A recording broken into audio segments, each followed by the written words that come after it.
अस्सलाम वालेकुम नाजरीन, ड्रामा से अदावत के नेक्स्ट एपिसोड में बिल आखिर ट्विस्ट आ गया क्योंकि इस अज्जत के सामने मारी की माजी की सारी हकीकत आ गई। तो जल्दी से बढ़ते हैं आज के प्रोमो रिव्यू की जानिब। नताशा जिसके वालिद की मौत हुई और ये इंतजार घर छोड़कर चला गया, बच्चे भी उसके साथ खुद ही चले जाते हैं क्योंकि इस बेबी जैसी फसादन के साथ कोई रहना ही नहीं चाहता।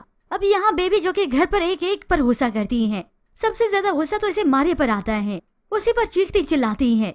तो आज मारी भी खामोश नहीं रहती, उसे मुंह तोड़ जवाब देती है, मेरे रास्ते में आपने कितने कांटे बिखेरे और अब आप खुद देखें कांटे भरे रास्तों में खड़ी हुई आप। ये सुनते ही बेबी तो मारी को मारने को दौड़ती है। तो उसी वक्त ये तो अच्छा हुआ अज्जत की वालदा खड़ी थी, फौरन से इसका बाजू पकड़ लेती हैं। बेबी होश करो, ये क्या कर रही हो तुम, पागल तो नहीं हो गई। अब मारी यहाँ से चली गई मगर बेबी का बाजू उसकी माँ पकड़े हुए है। तुम कोई तमाशा नहीं करोगी बेबी। तो वो चिल्लाते हुए अपना हाथ छुड़ा लेती है, अम्मी छोड़े मुझे। ये समझती क्या है खुद को। अब ऐसे ही बेबी की वालदा तो यहाँ से चली गई, गायब हो गई, लेकिन बेबी की नफरत खत्म नहीं होती। उसके तो सीने में वही आग जल रही है कि क्यों ना मैं इससे झगड़ा करूं, मगर ये मारी उसके मुंह ही नहीं लगती। मगर बेबी को फसाद ना करना है, ऐसा भला कैसे हो सकता है। मारी जो कि अच्छी भली किचन में थी और काम कर रही थी, ऐसे में बेबी किचन में आई और गिलास गिरा देती है और बेबी को दो टोक सुना दिया, मुझसे झगड़ा मोल करना तुमने ठीक नहीं किया। मारी तो यहाँ से जाने लगी मगर ये बेबी उसका हाथ पकड़ लेती है, मेरे बच्चे अगर इस घर में ना रहे तो याद रखना, न मैं तुम्हें रहने दूंगी और ना ही तुम्हारी। तो अब मारी उसे धमकी दे देती है, खबरदार जो आपने मेरी होने वाली औलाद के बारे में कुछ भी कहा या आगे और कुछ बोला, बस। तो ये बेबी और भी भड़क जाती है, इतनी भड़की कि इसका दिमाग खराब हो गया और ये मारी का गला दबाने पे आ गई। मारी चिल्लाती उसका हाथ छुड़ाती है, क्या हो गया, पागल तो नहीं हो गई। ऐसे इन दोनों की तकरार बढ़ती चली गई।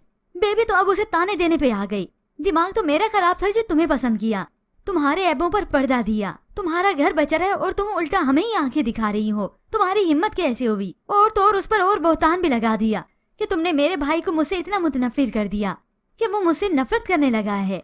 तो आज मारी ने भी कोई चुप ना की। इस बेबी की हरकतें ऐसी है कि बर्दाश्त की हद भी खत्म हो जाती है। आपकी हरकतें आपके खिलाफ करने के लिए काफी हैं। बेबी अब ये बात बर्दाश्त करती कतई नहीं, उसी वक्त मारे को जोर से धक्का दे देती है। तो ऐन इसी वक्त आ जाता है अज्जत और घिरती हुई मारे को बचा लेता है।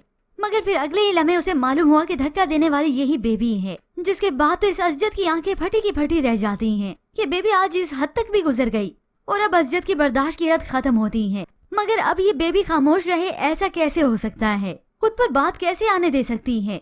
तो बिल आखिर अज्जत के सामने ये राज फाश हो जाता है कि ये मारी तलाक याफ्ता थी, किसी और की बीवी नहीं बल्कि फाहद की ही साबका बीवी है। जिसके बाद तो अज्जत की आंखें और फटी की फटी रह गईं। मगर अब अज्जत बहुत ज्यादा गुस्सा है मारिया पर, उसे चिल्लाते हुए कहता है, अपनी हकीकत तुमने हम लोगों से क्यों छुपाई। उसे बाजू से पकड़ता है तो मारी जज्बाती होकर कहती है, हम लोगों ने आप लोगों से कोई बात नहीं छुपाई अज्जत, अम्मी और बेबी को सब कुछ साफ साफ बता दिया था। उन लोगों ने ही आपसे बात नहीं की, उल्टा उन लोगों ने मुझसे कहा कि आपसे ये मैं जिक्र ना करूं। ये सुनकर अज्जत तो और ज्यादा हैरान हुआ। मगर फिर जब बात अपनी माँ और बहन की आ जाती है तभी वो इन्हें कसूरवार ठहराकर सिर्फ मारी को ही ठहराता है। अगर अम्मी ने मुझे नहीं बताया तो तुम्हें तो मुझे बताना चाहिए था।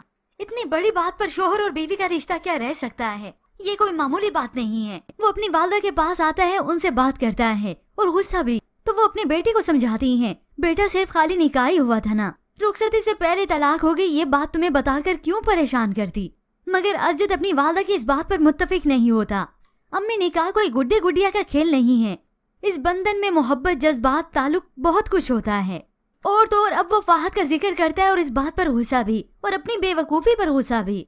वो कितनी बार फाहद मेरे घर आया है, दोनों कितनी डटाई से अनजान बने एक दूसरे के सामने बैठे रहे। मुझे तो आज अपना आप दुनिया का सबसे बेवकूफ़ आदमी लग रहा है कि मैं कितना बेवकूफ़ हूँ, समझ ना सका। तो अज्जत गुस्से से और भी भड़कने लगा, आप सबने मिलकर मुझे धोखा दिया है। और तभी इसकी वालदा समझाने लगी, बेटा ऐसे ना करो, इस बात को तुम क्यों दिल पे ले रहे हो। मगर अज्जत गुस्सा है कि 10 साल मेरी मंगनी अंबर के साथ रही, उसमें जज्बात मोहब्बत कितना कुछ हुआ, तो ये मारिया क्या उसके दिल में जज्बात नहीं होंगे, मोहब्बत नहीं होगी फाहद की। अज्जत की वालदा तो चाहती हैं कि इस मौके को रफा दफा करें। अब अज्जत की वालदा जब बेबी के पास गई, वो तो बड़ी पुरमुतमईन है कि कैसे बिलाखिर अज्जत के सामने हकीकत आ ही गई ना। वालदा तो कोशिश करी कि अज्जत इस मामले को बहुत सीरियस ना ले, रफा दफा कर दे। मगर इस आग में तेल छिड़कने का काम बेबी अच्छे से करती है क्योंकि उसके पास तो सबूत भी हैं कि अज्जत ये सिर्फ माजी की बात नहीं, मारे तो अब भी फाहद से छुपके मिलती है और ये सबूत है। तभी वो वीडियो भी उसके सामने आएगी, सब कुछ खुलेगा। ऐसे में अज्जत का दिमाग पागल होकर रह जाता है। तो यही अंबर होती है जो जानबूझकर उसके करीब होती है کیونکہ یہ امبر چاہتی ہے کہ اسجد اس کی طرف راغب ہو، اس کی طرف توجہ کرے اور محبت بھی۔ تو ویورز اب نیکسٹ ایپیسوڈ کا کس کس کو انتظار ہے، ہمیں اپنی قیمتی رائے کا اظہار ضرور کیجیے گا۔ مزید ڈرامہ ریویوز کے لیے آپ دیکھتے رہیے اردو ریویو۔